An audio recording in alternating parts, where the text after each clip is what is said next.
Thank you for joining us right here on ZTN News. Let's take a quick look at our top stories. Zimbabwe gets tough on vehicle imports. Parliament backs decentralized health service fund.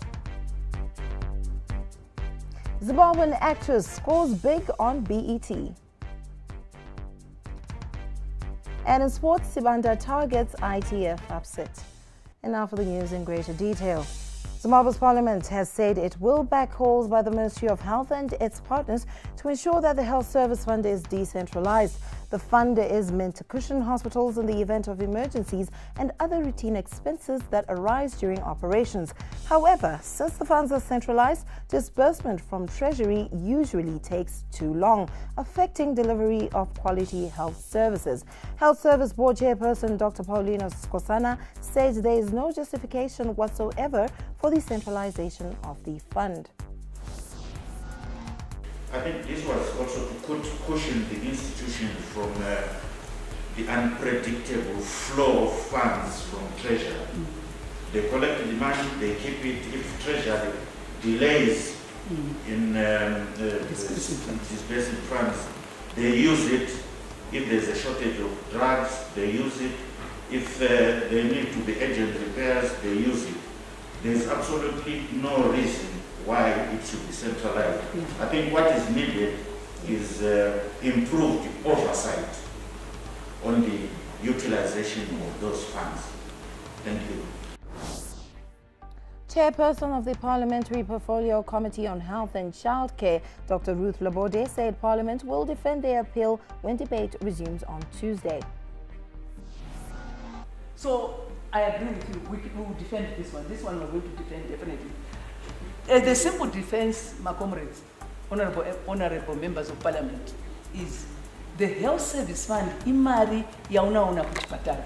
Zvekuti if you run out nemuriwo pachipatara, ikeshka, you can go kwaramba kuprazi munotenga ma vegetables as long as kwaramba gara system ye procurement straight mompa mari yako mutora muriwo instead of waiting kunyora requisition. Unoziva requisition chipepa chisina mari. Nobody is accepting that. If people are refusing swipe, what about chipepa chisina mari? It's even worse. So you cannot operate. That money needs to be at where it's going to be used. That's where it should be. No, it knows the health service fund. I'm telling you this because I want you to defend this. Some women in Zimbabwe are scared to come out and report cases of gender-based violence. They believe society will judge them. Now, as Zimbabwe, like the rest of the world, is currently commemorating 16 days of activism against gender-based violence, some people say gender-based violence does not always include physical violence. Latest statistics from Girl Pride Africa Zimbabwe and Musasa show that 5,306 cases of gender-based violence were recorded between the 30th of March and the 7th of October this year due to the COVID-19 induced lockdown. ZTN caught up with a gender-based violence victim who opened up about her plight. It was hell for me. Ndakarorwa at a tender age. Nemurume wangu, it's like ndakatizira ndova tagara tese for 10 years. Tine vana 2 tese. Tagara tese kudaro hatinambobvira tamboita mufaro. Akatondiramba takatoseparata. But kutaura chikwadi hapana kana chakaita sei chakandibvisira even tsvakirai kuno chichi haarove. But ane mashoko. Anokudza mamwe mashoko ekuti unosvika pakufunga kana pfungwa dzokutoti it's better uzviuraya. Ukada kuti uende kumba kwamai vacho unotaura kuti mwana wedu akaroora achiri mwana mudiki musiye ambofara. Saka handina kwekutizira. As you know kuti kana utori nherera ka hauna kwekutizira. I don't know, ndingoshungurudzikana, handisi kutombozwa kuti ndobatsirikana how. Now, Zimbabwe is intensifying its fight against greenhouse gas emissions. They cause climate change by trapping heat, and they also contribute to respiratory diseases from smog and air. Last week, Zimbabwe banned car imports from Japan for cars which are over 10 years old. However, commercial vehicles such as tractors, haulage trucks, earth-moving equipment and other specialized vehicles used in mining and construction will be exempted from the new requirement. Over the past decade, Zimbabwe has witnessed an unprecedented rise in the volume of vehicular traffic on the roads. driven by the availability of cheap imported cars, mainly from Japan. Radiation Protection Authority of Zimbabwe spokesperson Chamu Murava speaks.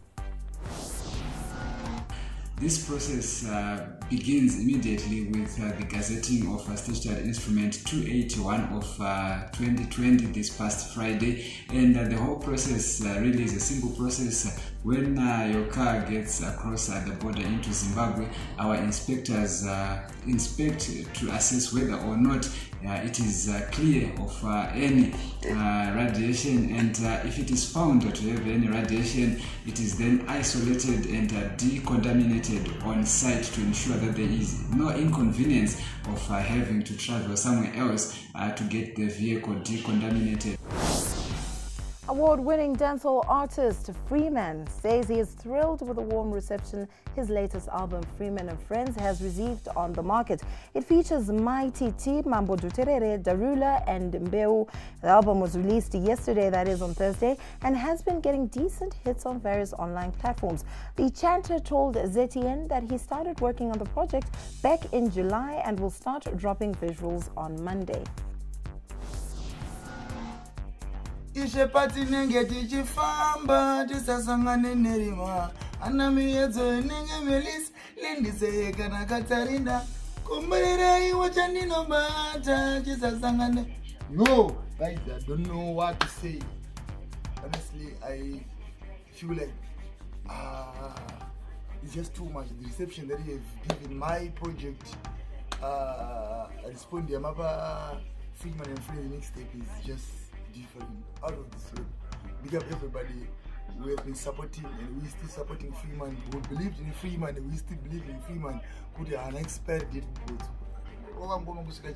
I mean, I'm so glad, I'm so happy to Father I've been getting positive response from all over the world.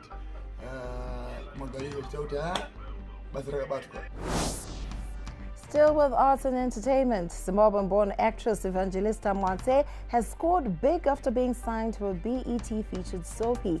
The South African-based actress believes the deal is a breakthrough to much bigger endorsements in her career. She opened up to ZTN. How I feel about being cast on So Known. I am very, very grateful, and obviously I am super excited.